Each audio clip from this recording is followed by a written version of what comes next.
Alguém Benedito, mais? tem uma pergunta aqui no YouTube, que é o seguinte: como lidar com pessoas próximas que são importantes para você, mas não respeitam suas crenças e sua fé, e querem impor o tempo todo suas convicções religiosas sobre mim? Bom, a primeira coisa firmada em nós tem que ser as nossas crenças. Tá? E uma vez que você vive a sua crença e que você vai se aproximando de uma crença muito mais valiosa que é o amor, você se ofende menos, cada vez menos você vai deixando de se ofender. E essas pessoas que querem nos mudar muitas vezes à força, querem que nós passamos a vivenciar a religião A, B, C, ou D, ou E, né? Ou mesmo não tem religião, né? Quando você vive aquilo e você pratica dentro do seu lar o verdadeiro amor, porque na verdade, esses que estão cobrando da pessoa para tal religião, ainda não viveram a religião de Jesus. Em primeiro lugar, é isso, né? Vivem a religião do templo, mas não vivem a religião do Cristo. Porque você não vê Jesus convidando a ninguém frequentar a nenhuma religião. Você não vê Jesus cobrando mudanças de alguém. Você não vê Jesus de nenhuma maneira, de nenhuma forma, ele cobrando que tem que ter mudança. Você não vê o Cristo de maneira alguma. Né? O Cristo, através do amor que exalava, através da sua capacidade de se colocar no lugar do outro, de ouvir a história do outro, o Cristo permitia ao outro ser o que ele queria ser, o que o indivíduo queria ser. Ele não chegou para Maria de Magdala e disse para ela: mulher, você precisa parar de se prostituir. Mulher, você está pecando. Você não vê ele chegar ao cobrador de impostos e dizer: você está roubando. Você não vê. Você não vê, você pega toda a história dele, você não vê. O Cristo é isso. O Cristo amava tanto que ele permitia com que as pessoas pudessem ser o que elas são. E está tudo bem. O que ele fazia com as pessoas era convidá-las nesse banquete fraternal do amor. Olha, se ame. Se ame. E o caminho que você percorrer está tudo bem. Mas se ame.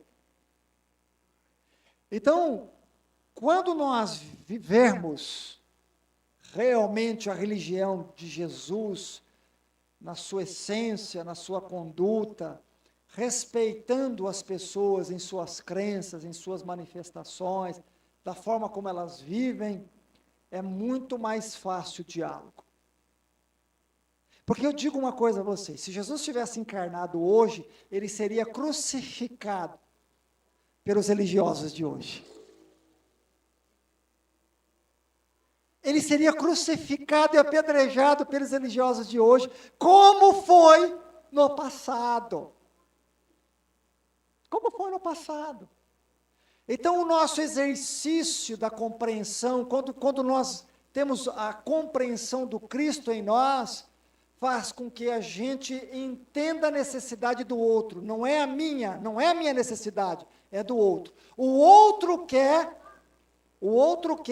que eu frequente aquela religião, mas não é a minha necessidade, é dele. É a mesma coisa se você disser o seguinte: irmão Benedito, eu gostaria muito que o meu marido estivesse aqui para ouvir isso, mas não é o seu marido que precisa, é você que precisa.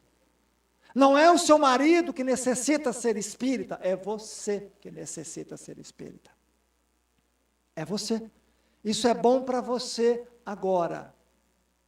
Então, andar com Jesus é um compromisso não só sério com a consciência, mas é um entendimento, volto a dizer na história do Chico, o que o outro pode dar. Se aquela pessoa está me convidando a frequentar a religião dela, porque ela acha que a religião é que vai salvar, ela está bem distante do Cristo. Agora, se a pessoa quer me aproximar de Jesus, sabe como ela me aproxima de Jesus? Se essa pessoa me amar e me aceitar do jeito que eu sou. Aí ela vai me ensinar o Cristo. Como assim Jesus fez? Como assim Jesus fez? Se você chamar os excluídos, os marginalizados ao banquete, que é assim que ele falava, é com quem ele andava, aos necessitados, e amava aqueles indivíduos, e conversava com eles, e ouvia suas histórias, e se emocionavam com suas histórias, e vibravam com suas conquistas. É esse Cristo ensinando as pessoas o amor. Enquanto nós segregarmos em religiões e templos, nós vamos nos distanciando dele. Mas quanto mais a gente se amar, a se aceitar e amar ao outro como ele é, mais nos aproximamos do Cristo. É o Cristo, é esse Cristo que há muito tempo já não se encontra nas religiões. É esse Cristo que está fora das religiões. É esse Cristo que está no olhar de misericórdia, é esse Cristo que está na mão que estende, é esse Cristo que ouve, é esse Cristo que está nas ruelas, aos marginalizados, nos excluídos. É esse Cristo que tem o tempo de prever, de analisar, de entender, de ver ao seu redor quem precisa. E é esse Cristo que nós não estamos vivendo dentro dos nossos lares, porque os nossos entes queridos estão doentes e nós não trazemos esse Cristo em nossos corações. Não somos complacentes. Entenderam? É esse Cristo que nós precisamos começar, não colocar no crucifixo, e nem admirá-lo na cruz,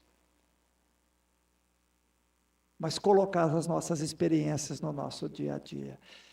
Eu desejo a vocês que vocês possam ser o que realmente vocês são, porque eu jamais farei o contrário para mim e por mim. Porque não tem coisa mais prazerosa de você ser o que você é, de você automaticamente ir fazendo a sua mudança, de você se aceitar, de você entender sua história, e de você fazer a mudança não é pelo outro, não é pela religião, não é por nada disso, mas é por você. Porque você quer ser feliz. Porque você quer ter paz. Porque você quer ter amor. Porque você quer conviver com as pessoas. Então eu desejo a vocês, nesse ano que para vocês começam, que vocês possam realmente se assumir o que são, sem medo. Porque quando Jesus convidou os apóstolos para caminharem, Jesus sabia a natureza de cada um deles. Ele sabia da natureza raivosa de Pedro. Ele sabia muito bem da natureza de Judas, de João, de Tiago e de todos. Mas mesmo assim, Jesus os convidou, Jesus os amou, Jesus os aceitou, mais como apóstolos, como amigos, companheiros. Porque ele dizia, eu te amo. Da mesma negação de Pedro, que foi 3 vezes, Jesus disse ao mesmo Pedro, quando ressurgiu em perispírito para Pedro, disse, Pedro, tu me amas? O Pedro diz, claro, mestre, eu te amo. Pedro, tu me amas? Claro que eu te amo, mestre. Pedro, você realmente me ama? Claro que eu te amo. Sabe o que ele estava fazendo com Pedro? Que Pedro se perdoasse. Que para Jesus estava tudo bem, mas Jesus sabia que para Pedro não estava nada bem. E Jesus quis mostrar para ele que estava tudo bem na relação entre os dois. E que estava tudo certo. E que Jesus iria continuar amando ele, mesmo que o Pedro tenha negado ele 3 vezes. E vocês acham que Jesus não sabia disso? O que cada um podia dar no coração? Que o amor possa se fazer presente em nós, nessa construção. É o que eu desejo. E que vocês sejam fiéis aos seus pensamentos e sentimentos, à sua conduta. Que vocês sejam fiéis àquilo que vocês vieram buscar hoje. Mais do que uma cura física, muito mais, e não estou menosprezando a saúde física, mas muito mais do que isso. Uma cura que vem de dentro de vocês, uma capacidade de amar, de sentir, de ter foco naquilo que vocês querem e que vocês possam, daqui 1 mês, 2, 3, 6, 1 ano, vislumbrar para onde vai a vida de vocês. Que Jesus os abençoe abundantemente e que esse Cristo, para que Ele possa continuar vivo em nossos corações, que possamos nos amar em primeiro lugar.